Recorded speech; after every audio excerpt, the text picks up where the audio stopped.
All right, we're going to take a look at this problem from the energy worksheet 1. We're drawing LOL diagrams to represent the energy at different states. We'll take a look at problem 5 here. We have this object. I'm going to call it a stone. All right, we have this object that's sitting on a spring that's all compressed. We can see that from the dot there, that's meant to indicate it's sitting still. When we release the spring, it's going to pop that rock up. We can see that here that stone is moving with some velocity. That's what that's meant to indicate. But then here at this point, the dot again meant to indicate that at that point the speed is 0. And so that's probably like the peak of its motion. All right. And we want to go ahead and analyze these 3 different positions. We're going to go ahead and do our LOL diagrams. And so here's our energy bar graphs for the 3 locations. And then here is can be our energy transfer diagram. So the first thing we want to do is we want to choose our system. What do we want to analyze the energy for? So it seems pretty clear to us that all the actions going on with this stone. So the stone is going to be for sure in our system. Now we're going to always label our system on our energy transfer diagram. So I'm going to say the stone is the first part of the system. So now we might ask, well, what else do we want to include in our system, right? And so the reason for including different things in our system is because if I want to look at energy transfer, which is what this diagram is for showing energy going in or out of the system. In order to transfer energy, it requires a force from something outside the system to act on it. Now, I would rather not have a lot of energy transfer in and out of my system. It makes it a little bit more complicated to analyze. And so what I might do is include more things in my system so that I can get rid of some of the external forces, make them internal forces by expanding my system. And then I won't have energy transferring in or out. So what we might do is draw some free body diagrams for the stone and figure out what outside forces might be acting on it. So if I did a force diagram for this stone, you'd say, what forces are acting on it? Well, we'll run through our list of questions we use anytime we do free body diagrams. First question is, what external forces are acting on our system? We know of 2 kinds of external forces we've dealt with so far, gravitational and electric. You'd say, is there a gravitational force acting on this? You say, yeah, it's near the Earth. There'd be a gravitational force pulling down on that stone. You say, what about electric? You say, well, I don't have charged particles here. My objects are nice and neutral. They've got as many pluses as minuses. The forces tend to balance out on the large scale. You say contact forces, what's touching the stone? Well, the only thing touching the stone is the spring. When I release this, that spring is going to shove up on that with a very large force. So there's that normal force on the rock from the spring. This will be bigger than the gravitational at the first instant when I let go. Because that spring has been compressed, it's going to push up really, really hard. So that's it. Those are the forces. Once I'm up in the air, the only force is going to be that gravitational force pulling down on the spring, on the stone, I mean. That's the only force acting on the stone. So here we go. If I don't do anything else, I'm going to have both these forces, that normal force from the spring and that gravitational force, acting along the line of motion. And so they're going to be acting to speed the rock up or slow the rock down. They'll be taking energy, putting energy in or out of the system, and it'll make it a more complicated thing to analyze. Not that we couldn't analyze it that way, and that would be a fine way of analyzing it. It's just a little bit easier to expand my system. So this gravitational force, it's a force on the stone by the Earth. If I include the Earth in my system, make my system bigger, now that's not an outside force. And so it's not going to be changing the energy of the system. It won't be transferring energy in or out. And that will make it a little bit nicer to analyze. So I'm going to add the Earth to my system. Now, essentially, I don't have to worry about this force. There'd be an upward force on the Earth. They tend to balance each other out.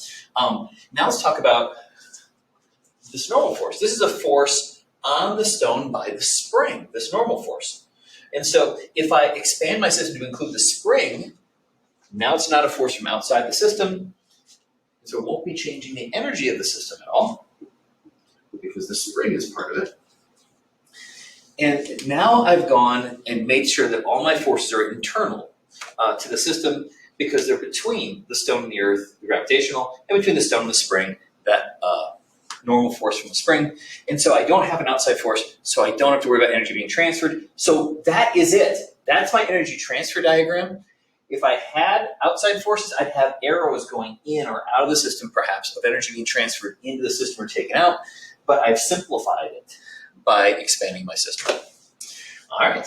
So one of the benefits of having your system be simple is now the total energy of the system, if no energy is going in or out, it's going to stay the same all the way through. And that'll make it a little easier to logic through the energy bar graphs. So I recommend doing that when you can. All right. So here we go. What comes next? Well, now we go to the L's in the LOL, the energy bar graphs for positions. We could label these positions if we wanted. We could say, hey, let's call this condition A, condition B, condition C, and do our energy bar graphs. So the next thing to do is to run through our different types of energy and figure out which energy types do we want to analyze for the different situations. So the energy types we've been dealing with so far in the course are kinetic, gravitational potential energy, elastic potential energy, chemical potential energy, and thermal energy. 1, 2, 3, 4, 5 types. And you say, well, fortunately, we won't have to deal with all 5 types in all problems. Take a look at this one. We know that we don't need to analyze an energy type if it's not changing. We're really only interested in studying the types that are changing. If it stays the same the whole way through, it's like, okay, it had that energy, but it's not doing anything for us. So we really only need to analyze the ones that are changing. So let's run through one at a time and ask, is this type of energy changing in this process? So first, the kinetic energy. How can you tell if kinetic energy is changing? You remember that kinetic energy is proportional to mass times the speed squared. That's a terrible, it's proportional symbol. That's better. Mass times velocity squared, as we figured out from the first energy skate park simulation. It's proportional to mass and the speed squared. And so you say, well, if the mass of the system is changing, or if the speed is changing, kinetic energy will be changing. You say, in this case, hey, the mass is not changing. The rock and the earth and the spring are staying the same mass all the way through. But the rock is changing speeds, right?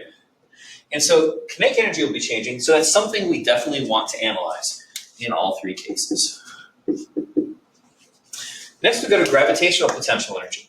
From the simulation, at the start with the energy skate park, we figured out that gravitational potential energy was proportional to the mass, the gravitational field strength, and the height of the system. And so you say, hey, in this case, is the mass changing? We already said no. Is the gravitational field strength changing? No. And this isn't height, not really. Is the height changing? You say, yeah. Okay, the stone is changing the height it's at, so we'll be changing the gravitational potential energy then. So we want to analyze it. If it's changing, we want to analyze it. All right, what about the elastic potential energy? Well, elastic potential energy is energy involved in a material that is stretchy that wants to return to its original length. So you can stretch it or you can compress it and it'll want to pop back to its original length. You say, that sounds like specifically what a spring does. And you say, yeah, look, here it's compressed and it pops back to its rest length. You know, there's a certain length where that spring isn't pushing or pulling on anything. That's that rest length, and that's what it wants to come back to.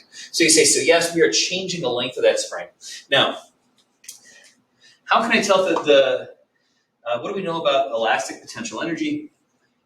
In class, I had to kind of cheat a little bit and tell you some stuff ahead of time because it wasn't covered in that energy skate park simulation. We didn't have elastic potential energy in that to analyze. So I indicated to you, we kind of thought about what affected maybe how much energy would be. And one thing we thought about is kind of some materials are naturally tougher to extend than others and like snap back harder, and other ones they're really like squishy, you can stretch them a lot. And so we said that kind of stretchiness of the material. And I told you that there's going to be a variable we'll introduce here, this constant for different springs, will be different values, called the spring constant. It's going to have something to do with that constant. All right. And then the other thing we said is, hey, if I've got something that's stretchy, the further I stretch it from its rest position, or the further I crush it down from its rest position, the harder it wants to snap back. And we said there's more energy stored up in it the further it's crushed down. That crush length we call x, that distance of crush or stretch, how far it's been crushed or stretched. But we indicated, this could be to some power. We don't know. Okay, so I'm putting a little n there. This is just a value that we invent, and we can make it whatever we want. But this one could be to some power. Certainly, the bigger x gets, the bigger ue gets. The more it's stretched, the more energy is stored up in that system. And so it makes sense this is going to be a power bigger than 1, at least 1 or greater. That's really all we can say at this point about it. So that was elastic potential energy. So how can I tell if elastic potential energy is going to be involved? If somehow that stretchiness of the material is changing, that doesn't seem likely. I don't think it's going to change for any of the cases we're going to talk about. But if the stretch distance is changing, you say, yeah, this spring, its stretch distance is changing, so it will be changing its amount of elastic potential energy. So we are going to include UE.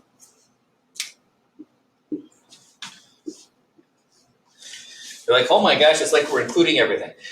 Chemical. We said chemical potential energy. We're not going to develop a formula for that in this course. But from chemistry last year, that there's energy that chemical systems have for being in a certain arrangement, having those molecules in a certain pattern, bonded together a certain way. If you rearrange the chemical bonds in the material, then you change the amount of energy that's stored up in it in that chemical potential way. You did all kinds of reactions in chemistry, and you studied reactions that are endothermic, where they start with a certain amount of energy in the reactants. You react them, and then your products have more energy in them. The graph looks something like this of my potential energy, chemical energy versus time as the reaction goes on. And you get a reaction where it ends up higher than it started. That was an endothermic reaction. And you have a graph where you start off with more energy to start with, you end up with less. You say, oh, well, the graph looks like this. And that's an exothermic. You have less energy at the end than you have at the start. So you're acquainted with that idea that when they're arranged in a certain way, there's a certain amount of energy, chemical potential energy stored up in those atoms or molecules. And if you rearrange them in a new pattern, you got a different amount of energy stored up in them. So anyway, we call that chemical potential energy. The point is, we only worry about energy types if they're changing. Is the chemical potential energy changing in this case? Well, are we rearranging chemical bonds? Do we have a chemical reaction going on? And you'd say, no, we're just bouncing a rock up in the air. And so that chemical potential energy is not changing, so we don't need to include it. Shoo! Last type is thermal. You say, thermal energy, that's that energy from the random motion of the particles in something. We know the faster those particles are moving, the more thermal energy they have. And we talked about how if you heat something up, the energy is moving faster and faster. Do we have...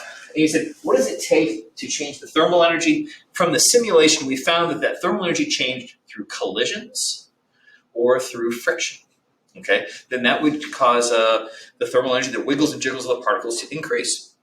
We say when things slam into each other, right? When you slam into a surface, those particles in something will go ahead and wiggle and jiggle, right? Okay, you get that kind of vibration going on, right? And that's that thermal energy. You said, if I drug something across the surface, there might be things where it's kind of rough or bumpy at the teeny tiny level. They're going to it's going to cause more wiggles and jiggles. Another way of changing the thermal energy in a system would be by having it absorb energy, maybe in the form of radiation. So it absorbs light energy, and that like you take something that's black and you put it out in the sun for a while, it gets hot because it's absorbing energy from that sunlight striking it. And so you say, yeah, I can, and I make the molecules wiggle and jiggle faster. So that's another way for something to transfer energy and gain more thermal energy. But we're not going to worry so much, I don't think, about that radiative form of energy, at least at the start of this course. We shall see later on. But anyway, so the point is, but the types that we're interested in right now is through the way we transform energy into thermal is through collisions and friction. So I go to this case and I say, hey, are there collisions or friction going on? And you say, well, maybe. The maybe being that we have this material, the spring, and we are stretching and we're reforming that material. As I do that, you are going to make molecules are atoms probably, in that metal of the spring slide past each other as that metal deforms and changes its shape. Right? You're going to have something sliding past each other, and it would generate a little bit of thermal energy in the spring. If you took the spring and you went waka waka waka waka waka waka waka waka waka waka, right? Eventually that spring, it would warm up. Okay, it would. Are we going to worry about that teeny little bit of thermal energy, of energy that's getting transmitted to thermal in the spring? And the answer is no. We're going to go ahead and neglect that little bit of energy. We're going to say it's negligible. It's small enough that we can neglect it. And so we're not going to worry about that. So I don't really have any much in the way of collisions or friction going on here. So I think we can safely neglect thermal. So I'm just going to have these three types of energy involved in this problem. Kinetic, gravitational, elastic. And so that's it. That's the first couple steps of solving this problem. We've chosen our system, done our energy transfer diagram, and then figured out which energy types are changing. Those are the ones we want to analyze. Okay, here's my recommended next step. If there are any energy types that they told you the amounts of, like in the setup of the problem, hey, assume that there's this many units of this, then we could go ahead and we could label those now. They didn't do that. So the next thing is I look to see if there's any values that I can say are zero, right? So at position A, position B, position C, are there any of these values that you know are going to be zero? Well, for kinetic energy, we can see there's some spots where the energy is going to be zero. We say, because look, if the speed is zero, the kinetic energy will be zero. And I know that this rock starts at rest, and up here they're showing me, oh, that must be the peak of the motion, where the speed is zero, where it's changing direction from positive going up to negative going down, going from positive to negative, got passed through zero. And so you say, yeah, so I can label my kinetic energies as zero at position A and at position C. Okay, here it's moving on the way up. You say it's definitely not going to be a zero gravitational potential energy, or sorry, kinetic energy there. All right, what about gravitational potential energy? So you say with gravitational potential energy, we can choose what height we want to say is the zero potential energy height. We can just say what we think, what we want to call the reference level, what we're going to compare our energies to. And so we have to pick somewhere to call zero. Now, a logical place to call it would be maybe call the ground zero, but a nicer spot to use in problems is going to be whatever the lowest level is that you get to, and call that zero to base it on. It usually makes your life a little easier. So the lowest height is when it's here at position A. So I'm just going to choose to call the height of the rock here height zero. Now, picky? Naturally, yeah, of course. We tend to always want to measure, if I talk about where something is, we always talk about measuring from the center of mass of the thing. You say, okay, that's where it is. Okay, not here or here or here or here. You just go from the center of mass and say that's where the thing is. So technically, I should always measure my heights from the center of mass of the stone, right? But how much the center of mass goes up here is the same as how far the bottom of the stone goes up. It's the same change in height. You know what I mean? So it's going to be the same change in potential energy. So I really can pick any spot on the rock as long as I'm consistent. So sometimes you'll see us draw it from the bottom edge of the rock instead of the center mass of the rock. Does that bother you? No. Didn't think so. So I might choose to say, hey, let's call right here. Let's call this height zero. That's the height at A. Then I know the potential energy at A would be zero. And I'm going to be higher up and higher up. Okay? All right. What about elastic potential energy? Do I know anywhere where that energy is zero? Well, with elastic potential energy, you don't really have a choice in the arrangement that you call zero. Elastic potential energy, this is that energy because something that's deformable, that's stretchy, that will go back to its original position, has been stretched or crushed. So if it's stretched or crushed, it has energy. If it hasn't been stretched or crushed, it doesn't have any of that elastic energy in it. And so you say, look, it starts off crushed, and then it goes pop, now it's back to its normal length. Here's where it's at its normal length. It's not able to push on anything right now. It's not crushed and going to want to spring back. It's not stretched and going to want to pull back. It's at rest here. At these spots, that energy in the spring is zero. And so we will call that energy zero at those spots. Okay? So here, I would say, my elastic potential energy is zero at positions B and C. That spring isn't crushed or stretched. It can't shove on anything. It can't make anything happen. It has no energy stored up in it at those positions. All right. Shoo! That's all the zeros I can fill in. Okay. They didn't tell me any other quantities here. So at this point, I'm now to the position where I'm going to have to just pick a value. Okay. So we filled in all the zeros we could. Now let's pick a value. I usually at this point start at like the start and kind of go that way. So at the start here, how many units of potential energy, elastic potential energy, do you want to say we have? And at this point, you can kind of pick any number you want. It would be handy if it was a number that was big enough that you could kind of chop it into sub pieces. So a number that tends to be actually really nice to use is 12.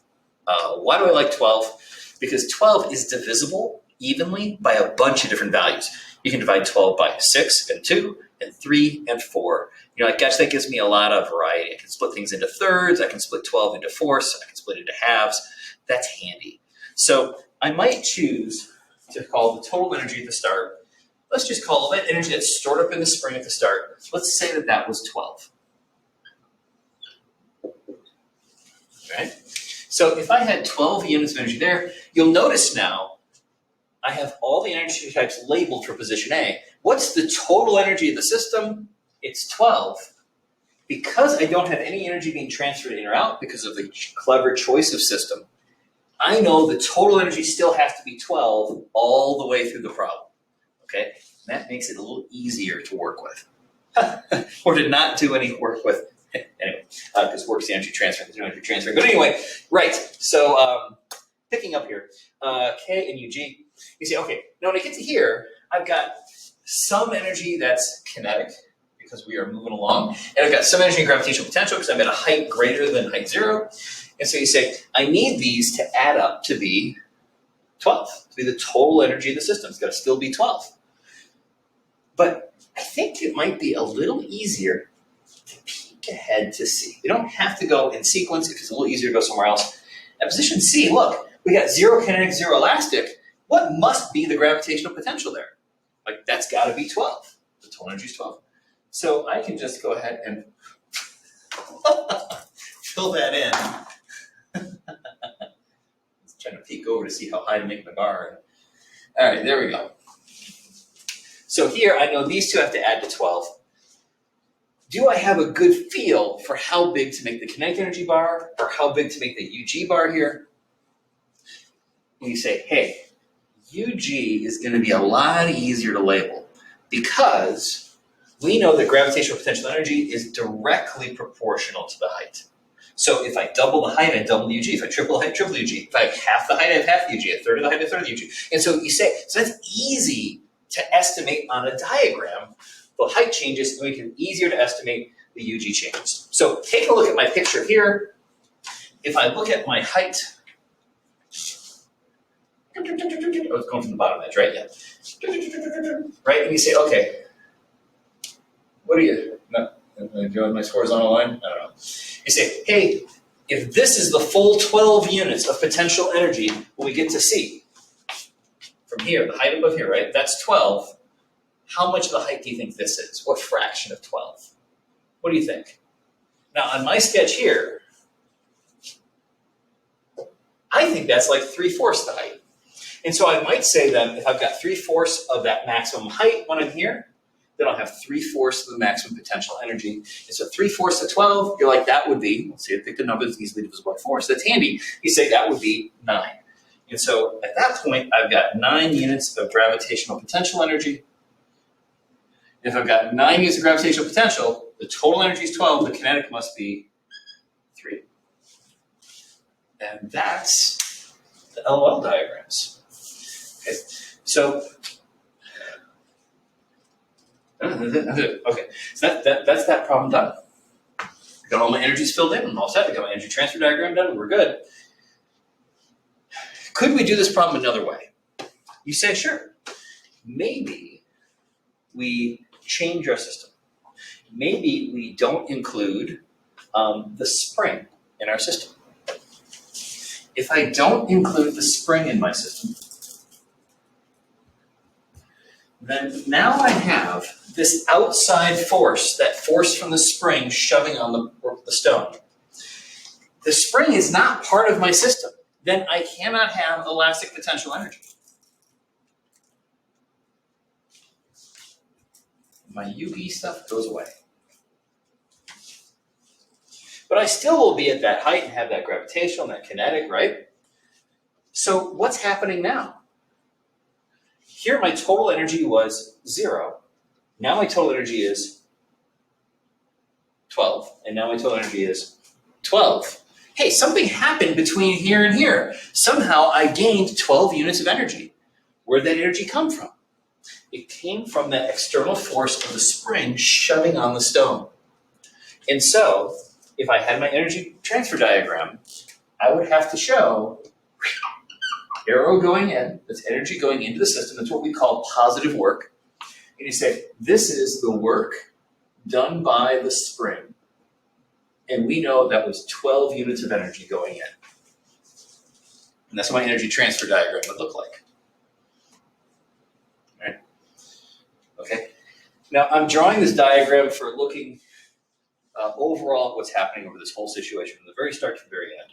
Okay, it actually all happens, I guess, between A and B, where that spring is decompressing, extending, anyway, where it's pushing on that.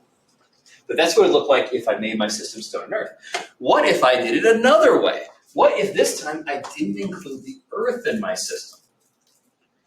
Well, if I don't include the earth in my system, an object can only have gravitational potential energy because there's another massive object nearby and they're going to tug on each other, right? If I took this way far away from planet Earth or any other objects, and I set it down and I let go, it would just sit there. There's nothing else to pull on it gravitationally. It doesn't have gravitational potential energy. It's always something that two masses pulling each other have gravitational potential energy. So if I don't include the Earth in my system, I can't have a UG term.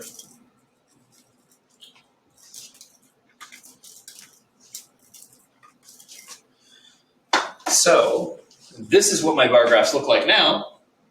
You'd say, what was happening here? We already handled that the spring is putting in 12 units of energy between A and B, right? You say, well, now what's happening? The Earth is pulling against the motion here. The rock's trying to go up and gravity's pulling against it, trying to slow it down, taking energy away from it. And so, while the spring is pushing up, putting energy in, gravity is pulling down, taking energy out. So by the time I get to here, even though that spring put in 12 units of energy, how much energy do I have? Only 3. Why? Because the Earth pulling against it took 9 units out. Energy leaving the system, we call that work again. Energy going in or out, we call work. This is the work done by gravity. Between A and B, it takes out 9 units of energy. Look what happened between B and C. We went from 3 to 0. It took out another 3. It took all 12 units back out again, which is why at C, our energy is back to 0. Started at 0, ended at 0. The 12 that the spring put in, the Earth took out. What would happen if we looked at it after this point? Well, it would fall back down. And now gravity would be going down, and gravity would be pulling, the Earth would be pulling down. And so it would be doing positive work on putting energy into it, making it go faster and faster, and our kinetic energy be going up as energy going in from gravity then. So we care very much about the direction of the motion and the direction the force is going to see whether it's putting energy into the object, if it's pushing in the direction of motion, or taking energy out of the object if it's pulling against the motion. All right, so we just did this problem 3 different ways with 3 different systems. Okay, and it makes a big difference on what you get, right? You know, I guess if for some reason you like doing work calculations, then you would keep your system small. And then you'd only have kinetic energy to worry about. But you will find that calculation-wise, work calculations are oftentimes a little trickier to use. And so people usually would rather make their system big and include a lot of stuff so you don't have the work terms. And that way, all of your energy just stays the same all the way across. The total energy stays the same, which tends to be the easier way of doing it, because that's the way I kind of stress. All right, so that's problem 5. All right, hope this makes a lot of sense. Again, you can always email me if you've got questions. Ask in class next time you see me. All right, happy to go through it with you.